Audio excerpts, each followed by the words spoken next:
भारतीय जनता युवा मोर्चा द्वारा नव मतदाताओं का सम्मेलन समता कॉलोनी में आयोजित किया गया।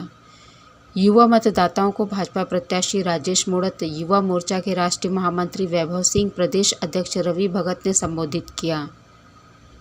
इस कार्यक्रम में भाजपा के कार्यकर्ता एवं युवा मोर्चा के कार्यकर्ता उपस्थित रहे। कार्यक्रम के बारे में युवा मोर्चा मंडल के महामंत्री ने बताया।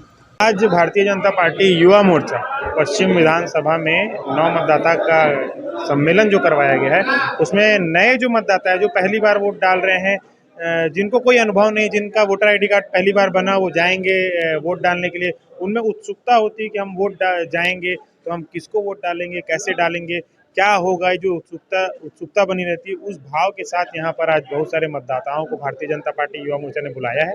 बुला करके उनका सम्मान किया है और उनसे सम्मान के साथ यह आग्रह किया है कि आप पहली बार जब वोट डालने जाएं तो भारतीय जनता पार्टी के निशान पर, कमल के निशान पर वोट डालें और भारतीय जनता पार्टी को जितवाएं, नरेंद्र मोदी जी को जितवाएं और छत्तीसगढ़ में भारतीय जनता पार्टी की सरकार बनाएं। राजेश मूणत जी का नाम जैसे ही प्रत्याशी के रूप में, चूंकि पहले से हम सभी को यह आभास था कि यहाँ राजेश मूणत जी ही चुनाव लड़ेंगे, और जैसे ही घोषणा हुई तो यहाँ के जो मतदाता हैं वो उत्सुक हुए।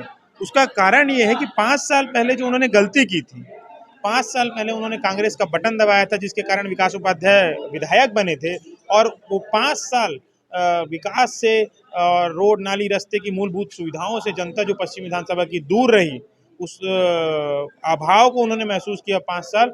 और जैसे ही राजेश मूणत जी का नाम घोषित हुआ तो लोग बोल पड़े कि यहाँ के जो पश्चिम विधानसभा की जो कायाकल्प राजेश मूणत जी ने की थी, उनको टिकट दिया है और हम सब उनका साथ देंगे। हमने झूठे लोभ लुभाने वादे, नौटंकीबाजी के चक्कर में हम बहक करके विकास उपाध्याय को जितवा तो दिया, लेकिन एक सिंगल ईंट रायपुर पश्चिम विधानसभा में नहीं लगी, जिसका सभी जनता को भी अफसोस है कि हमने जो काम वोट दिया कांग्रेस को वो गलत दिया। और जनता में उत्साह है कि राजेश मूणत जी को हम पुनः जिताएंगे। नए नए ओवरब्रिज, नए नए फ्लाईओवर, नए नए रोड, नाली, रास्ता, इंफ्रास्ट्रक्चर जो है वो देखने को मिलेगा और इस भावना को लेकर जनता भारतीय जनता पार्टी को जिताएगी। 15 साल बीजेपी में आप देखेंगे कि जो भी रोड, नाली, रास्ता, अभी आप देखिए, आप रेलवे स्टेशन से गाड़ी में एक्सीलेटर में पैर रखेंगे और सीधा आप एयरपोर्ट में रुके हटाएंगे उस पैर को। इसके बीच में कहीं कोई व्यवधान नहीं आएगा। ये जो सोच है वो भारतीय जनता पार्टी की है। इसके अलावा ऐसी कई सारी रोडें, ऐसे ऑडिटोरियम और जिस ऑडिटोरियम में कांग्रेस अपना कार्यक्रम करती है वो ऑडिटोरियम तक भारतीय जनता पार्टी की देन है। तो इससे आप आकलन कर सकते हैं कि भारतीय जनता पार्टी ने 15 साल में क्या किया।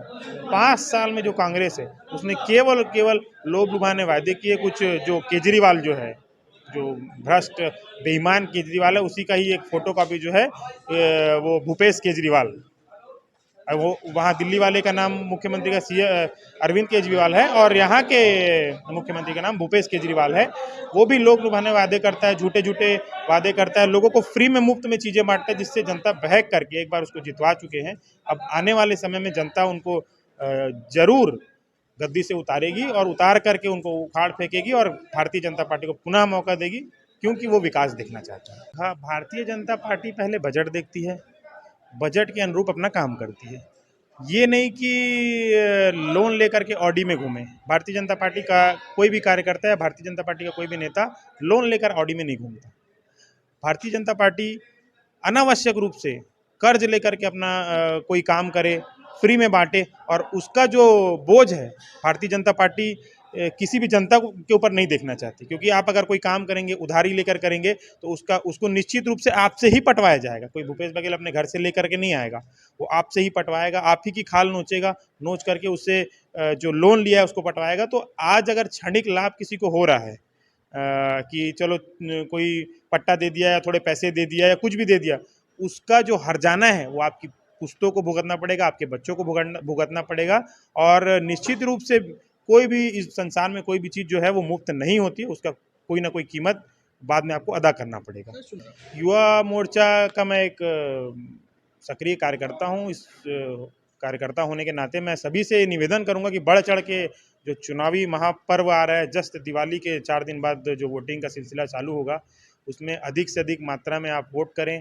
भारतीय जनता पार्टी के पक्ष में वोट करें, नरेंद्र मोदी जी के पक्ष में वोट करें, योगी आदित्यनाथ जी के पक्ष में वोट करें और भाजपा को वोट करके जितवाएं और जो छत्तीसगढ़ में इस घटिया सरकार को उखाड़ कर फेंकें और भारतीय जनता पार्टी की सरकार बनाएं।